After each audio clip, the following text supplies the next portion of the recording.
क्योंकि सलमान के फैंस सिर्फ उनको देखने जाते हैं, कहानी को नहीं। दोस्तों, आज मैं फिल्म रिव्यू करूंगा है फिल्म टाइगर 3 के बारे में। देखिए, वैसे तो सलमान की फिल्मों में कहानी होती नहीं है, बट जो भी टूटी फूटी 90 के दशक की कहानी है वो मैं आपको शॉर्ट में बताने की कोशिश करूंगा। तो जाहिर है कि इस फिल्म में भी कहानी नहीं है।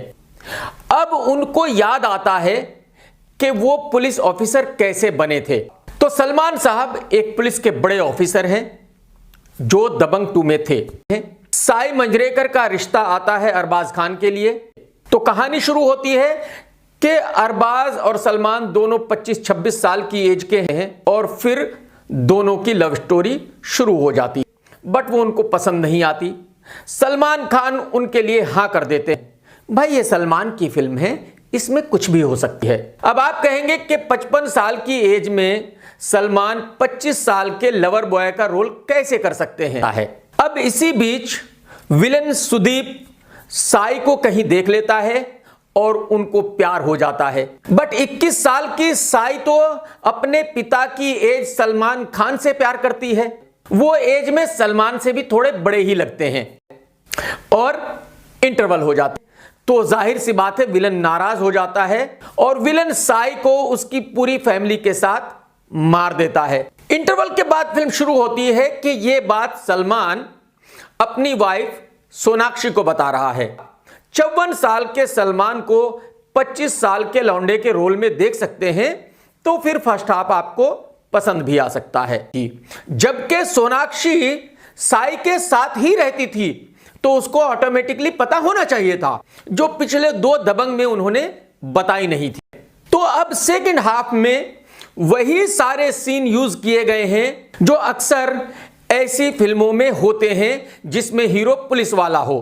खैर, अब इसके बाद क्या करें, कहां भेजने वाले हैं। फिल्म वाले हर फिल्म में यही दिखाते हैं, अल्लाह बेहतर जाने इन्होंने ये कहां देखा है। जैसे विलन ने बहुत सारी लड़कियों को किडनैप किया हुआ है और उनको कहीं लेके जा रहे हैं, कहीं बॉम्ब ब्लास्ट हो गए तो क्रिमिनल्स को पकड़ना है। जैसे कोई किसी लड़की को तंग कर रहा है तो उसको बचाना है। और फिर क्लाइमैक्स में वही जो पिछली 2 दबंग्स में हुआ कि शर्ट उतारकर विलन ने और हीरो ने लड़ना है। और हर 5-7 सीन के बाद एक जबरदस्ती का गाना ठूस देना है। यानी सलमान बता रहे हैं कि हम जो दिखा चुके हैं वही बार बार दिखाएंगे। सलमान खुद कहता है कि यार, हर दबंग के क्लाइमैक्स में विलन मेरी वाइफ को किडनैप क्यों कर लेता है, और आपको फिल्म देखनी पड़ेगी क्योंकि आप सब उल्लू के पट्टे हैं। यह स्क्रीन प्ले बहुत ही खराब है।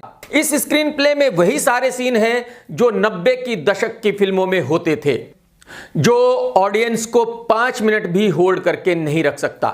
काश सोनाक्षी ये भी कह देती कि सलमान साहब, ये 90 के दशक की घिसी पिटी मसाला फिल्में बनाना बंद कर दी। एक जगह सोनाक्षी सलमान को कहती भी है कि अब मैं आपको 90 के दशक की घिसी पिटी कस्में नहीं दूंगी, मैं तुम्हें मार डालूंगा, मैं तुम्हें गाड़ डालूंगा।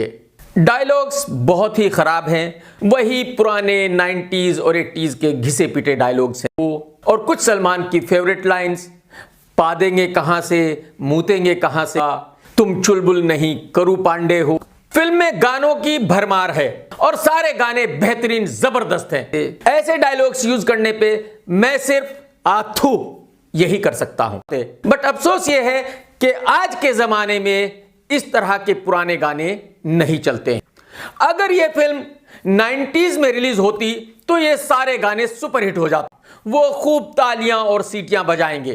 एक्शन अच्छा है, भाई के रिक्शा वाले फैंस को खूब पसंद आएगा। शर्ट उतर रही है तो 50% एक्शन स्लो मोशन में है, मुक्का आ रहा है तो कोई गिर रहा है तो चाकू जा रहा है तो आदमी बराबर वाले से कहने पर यह मजबूर हो जाता है कि भाई साहब मैं सो जाता हूं, जब ये खत्म हो जाएगा तो जगा देना। एक्टिंग आपको पता ही है कि सलमान खान साहब को कितनी जबरदस्त आती है, तो उन्होंने यहां भी वैसी ही एक्टिंग की है। दिलीप कुमार साहब जैसे महान कलाकार उनकी एक्टिंग को देखकर पानी पानी हो जाते हैं। सोनाक्षी सिन्हा की बेजोड़ एक्टिंग का आप लोगों को पता ही है। वो अपनी बेहतरीन एक्टिंग से अच्छे सीन को आसानी से बर्बाद कर देती हैं, बट फिर भी उनकी किस्मत देखिए कि बहुत बड़ी तादाद में लोग उनकी फिल्में देखते हैं और उन्होंने यहां भी यही किया है। साई मंजरेकर अपने रोल में बहुत खूबसूरत लगी हैं। सुदीप ने विलन के रोल को बढ़िया से निभाया है। वो आने वाले वक्त में बहुत अच्छी एक्ट्रेस बन सकती हैं, बशर्ते वो मेहनत से काम करें। उन्होंने एक गांव की मासूम लड़की का रोल किया है और बहुत ही बेहतरीन तरीके से किया है। प्रभु देवा का डायरेक्शन वैसा ही है जैसा होना चाहिए था।